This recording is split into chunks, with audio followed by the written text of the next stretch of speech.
சாய் பக்தர்களுக்கு என் அன்பு வணக்கங்கள். ஓம் சாய்ராம்.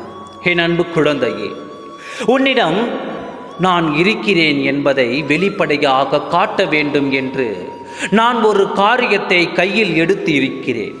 அந்த காரியத்தை தான் வரும் ஞாயிற்றுக்கிழமை உன் இல்லத்தில் நான் செயல்படுத்தப் போகிறேன்.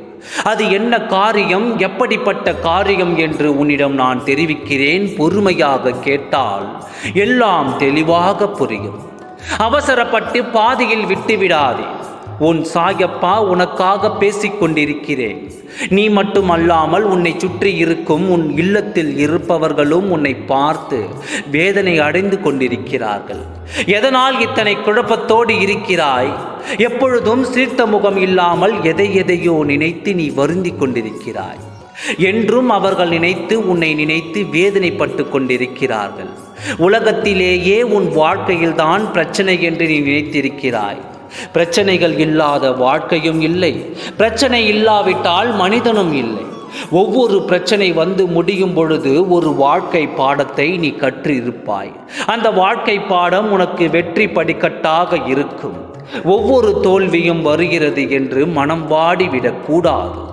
ஒவ்வொரு தோல்வி வரும் பொழுதும் ஒவ்வொரு வெற்றி படிக்கட்டாக நீ ஏற்கிறாய் என்பதை மறந்து விடாதே.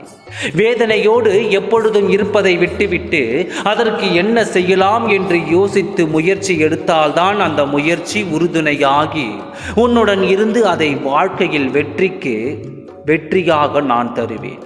யாரும் உன்னை நீ வாழ மாட்டாய் என்று உன் காது பட பேசி அந்த வார்த்தையை நினைத்து இது நாள் வரை நீ அழுகிறாய் என்று எனக்கு தெரியும். அந்த நிலைமையைத்தான் நான் மாற்ற வேண்டாமா? அனைவரும் வாயடைத்து போகும் அளவு உனக்கு நான் வாழ்க்கையை கொடுத்து அந்த வாழ்க்கையை நீ வாழ வேண்டாமா? உன் இல்லத்தின் கதவுகள் கொடுக்காமல் வீட்டுக்குள்ளேயே வருத்தம் வேதனை என்று இருந்துவிட்டால் நான் உனக்கு கொண்டு வரும் அதிர்ஷ்டத்தை எப்படி நீ பெறுவாய்? கதவுகள் திறந்துவிட்டால் தானே நான் உள்ளே வர முடியும். என் மீது நீ நம்பிக்கையும் வைத்திருக்கிறாய். நடக்குமா நடக்காதா என்ற குழப்பத்திலும் நீ இருக்கிறாய். இப்படி இருந்தால் எதுவும் தாமதமாகத்தானே நடக்கும். எப்பொழுதும் நம்பிக்கையை நீ கைவிடக்கூடாது. தன் நம்பிக்கையோடு இருந்தாலே யார் முன்னேயும் நீ தலைகுனிய தேவையில்லை. முதலில் நீ இந்த உலகத்தில் உன்னை நீ விரும்ப ஆரம்பி. அப்பொழுதுதான் உன்னை சுற்றி இருக்கும் நபர்கள் உன்னை விரும்பி வருவார்கள். இல்லை என்றால் உன்னை வெறுப்பாகத்தான் பார்ப்பார்கள். உன் வாழ்க்கை செழிக்க ஒரு காரியத்தை நான் வரும் ஞாயிற்றுக்கிழமை நான் நடத்தப் போகிறேன். அந்த காரியத்தால் நீ மட்டுமல்லாமல் உன் இல்லத்தில் இருப்பவர்களும் உன்னை நினைத்து மகிழப் போகிறார்கள். இது யார் தடுத்தாலும் நிற்காது. இதை நானே நிறுத்த நினைத்தாலும் இது நிற்காது. ஏனென்றால் இந்த தேதியில் உன் இல்லத்தில் உனக்கு இந்த காரியம் நடந்தே தீர வேண்டும் என்று நான் தீர்மானித்து விட்டேன். அதை செயல்படுத்தியும் விட்டேன். உன் வாழ்க்கையில் திரும்பவும் மகிழ்ச்சிகள் கொண்டாடப் போகிறது. உன் இல்லத்தில் சுப நிகழ்ச்சிகள் நடக்கப் போகிறது.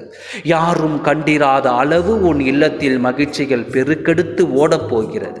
வரும் நல்ல நேரத்தை பயன்படுத்திக்கொள். உன் வாழ்க்கை மறுபடியும் மலரும் நேரம் வந்துவிட்டது. நம்பிக்கையோடு இரு, நல்லதே நடக்கும். ஓம் சாய்ராம். நன்றி, வணக்கம்.